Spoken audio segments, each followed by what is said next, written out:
नमस्कार मंडळी, कसे आहात तुम्ही सगळे? मी संध्या सप्रे, यूट्यूबवरील अमृताचे डोहे या माझ्या आध्यात्मिक चॅनलमध्ये मी तुम्हा सगळ्यांचं मनापासून स्वागत करते.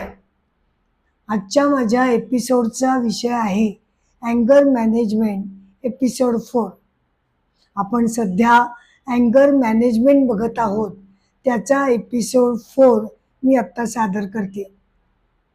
परंतु त्यापूर्वी मंगलाचरण म्हणून मी कार्यक्रमाला सुरुवात करते. श्रीमन गणाधिपतये नमः. वक्रतुंड महाकाय सूर्यकोटी समप्रभ निर्विघ्नं कुरु मे देव सर्वकार्येषु सर्वदा. नमो देवे महादेवे शिवाये सततं नमः. नमः प्रकृते भद्राये नियता प्रणता स्मतां. कृष्णाय वासुदेवाय हरये परमात्मने प्रणतक्लेशनाशाय गोविंदाय नमो नमः. समचरण सरोजं सांद्रनीलांबुदाभं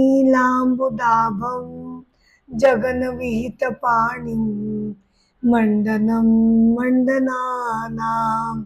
तरुणतुलसीमाला कंधरं कंजनेत्रं सदयधवलहासं विठ्ठलं चिंतयामि.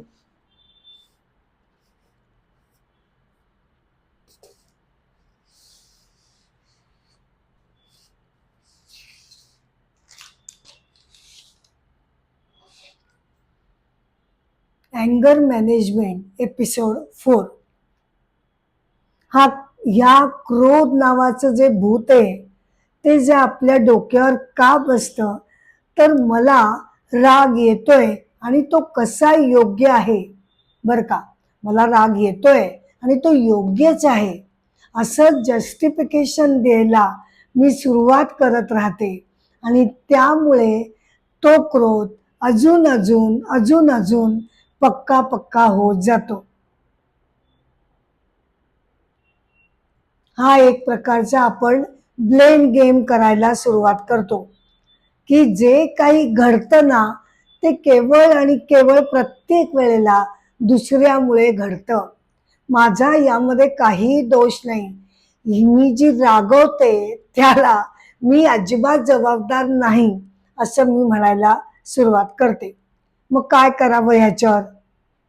तर आपण ना एक अँगर जर्नल हे सुरू करू शकतो. बरं का, अँगर जर्नल म्हणजे त्यामध्ये कधी कधी जेव्हा राग येतो त्याची कारणं, व्यक्ती हे अगदी थोडक्यात बरं का ब्रीफ मध्ये नंतर लिहून काढलं आणि काही दिवसांनी अलिप्त होऊन आपण जर त्याचं अवलोकन केलं, निरीक्षण केलं, वाचलं, त्याच्यावर विचार केला, तर त्यामुळे आपला इमोशनल ग्राफ कसा कसा बदलत जातो हे आपल्या लक्षात येईल आणि आपल्यावर काय काम करायची गरज आहे हे सुद्धा आपल्याला या अँगर जर्नलमुळे लक्षात येऊ शकेल.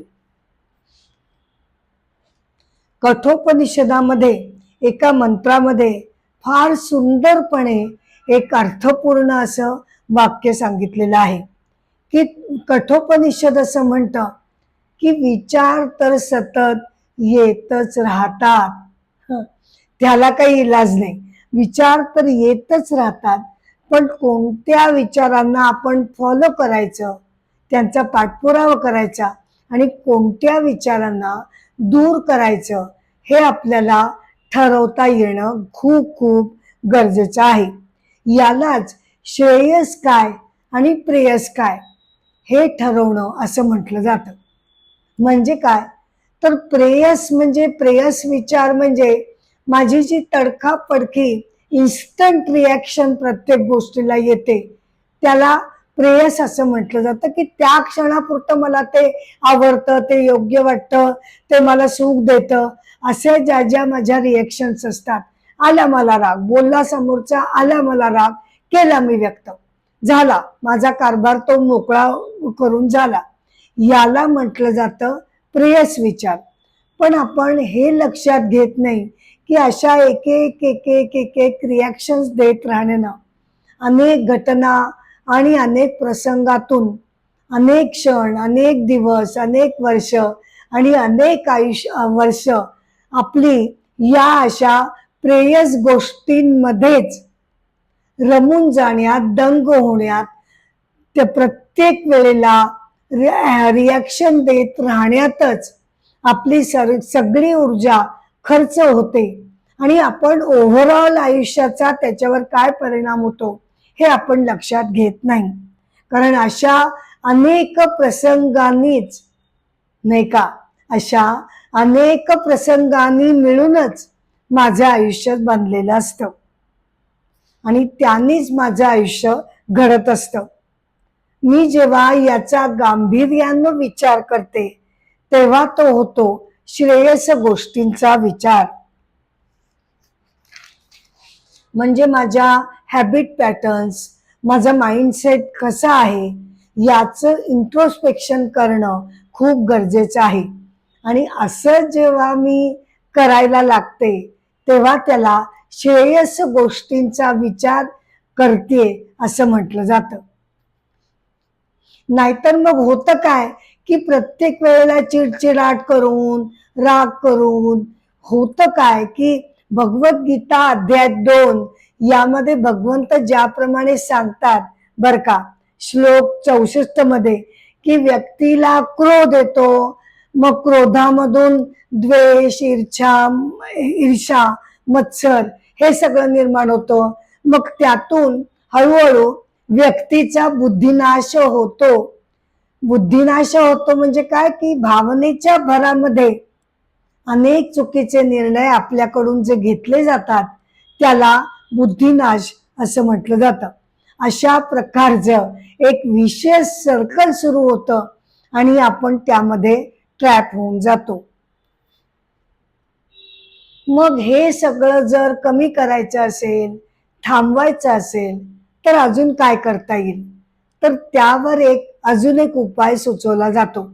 तो म्हणजे आपण आपल्यासाठी, बर का, आपण आपल्यासाठी ड्रीम बोर्ड तयार करणं. एक ड्रीम बोर्ड आपण भिंतीवर तयार करून तो हँग करून ठेवायचा आहे आणि वेळोवेळी त्याच्याकडे नजर टाकायची आहे. काय असेल त्या ड्रीम बोर्ड मध्ये? तर आपला स्वतःचाच एखादा प्रसन्न फोटो, बर का. नंतर तुम्हाला जर निसर्गाची आवड असेल तर खळाळत वाहणारी नदी तिचा फोटो, डोंगर याचा फोटो, नंतर काही युजफुल कोट्स असतात जे आपल्याला खूप आवडलेले असतात त्या कोट्स, काही संदर्भ, काही घटना, आनंददायी काही गोष्टी घडल्या असतील तर त्याचे फोटो, असं सर्वांचं मिळून एक ड्रीम बोर्ड आपण तयार करायचा आहे. तो सजवायचा आहे, छानसा सजवून. मग तो ड्रीम बोर्ड काय करेल आपल्यासाठी? तो आपला सखा बनेल, तो आपला सोबती बनेल आणि वेळोवेळी तो मला चीअरअप करत जाईल. माझी प्राण ऊर्जा योग्य दिशेला जाते याकडे तो चॅनलाइज करायला मला मदत करेल. तसंच मेडिटेशन सुद्धा अत्यंत प्रभावी उपाय आहे याबद्दल काही शंकाच नाही. भगवंत अध्याय 6 मध्ये आपल्याला त्याबद्दल अनेक सूचना भगवंतांनी आपल्याला दिलेल्या आहेतच. ते म्हणतात आपण ध्यानासाठी एक जागा निश्चित करावी, एक वेळ आपण निश्चित करावी. भले 5-10 मिनिटं असेल आपल्याला वेळ, तेवढा का होईना, 5 मिनिटं का होईना, पण तो एक वेळ निश्चित करावा. आणि ध्यानासाठी म्हणून सर्वप्रथम आपल्याला जमणार नाहीच आहे, पण त्याची सुरुवात करावी. चिकाटीने रोजच्या रोज करत जावं, सातत्यानं हळूहळू आपल्याला जमायला लागेल.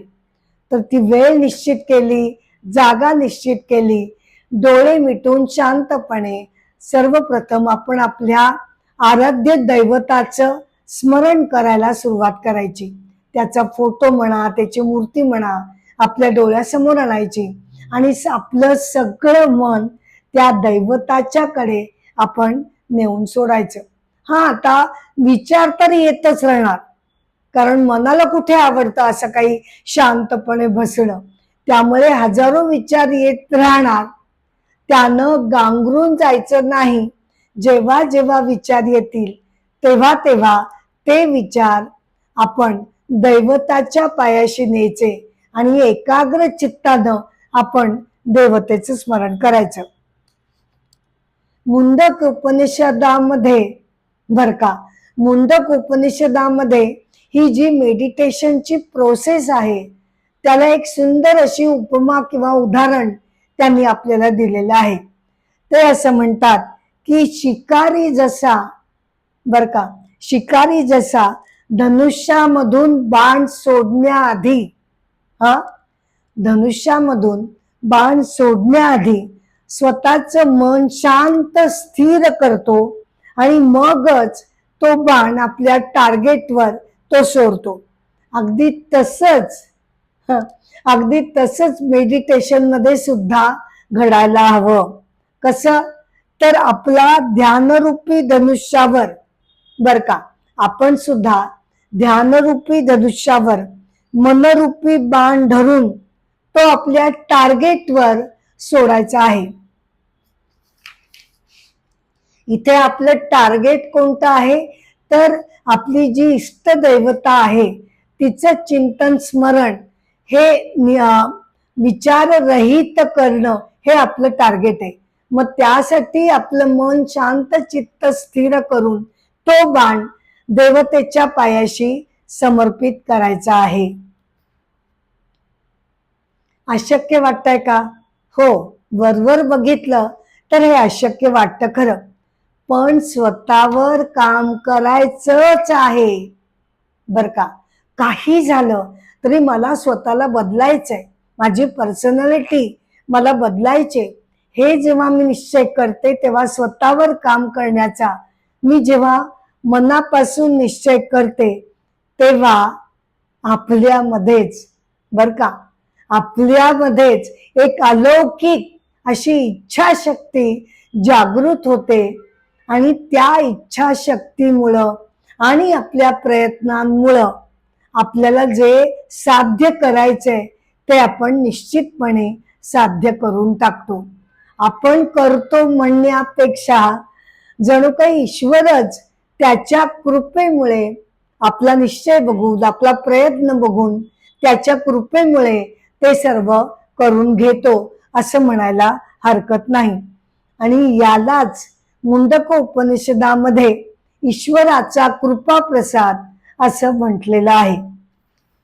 समर्थ रामदास स्वामींनी म्हटलेलंच आहे, मनी धरावे ते ते होते. मनी धरावे ते ते होते, विघ्न अवघेची नासून जाते. आपल्याला जी वरवर सगळी अडचणी दिसतात, संकट दिसतात, ती सगळी विघ्न नासून जातात. विघ्न अवघेची नासून जाते, कृपा केली या रघुनाथे प्रचिती येते.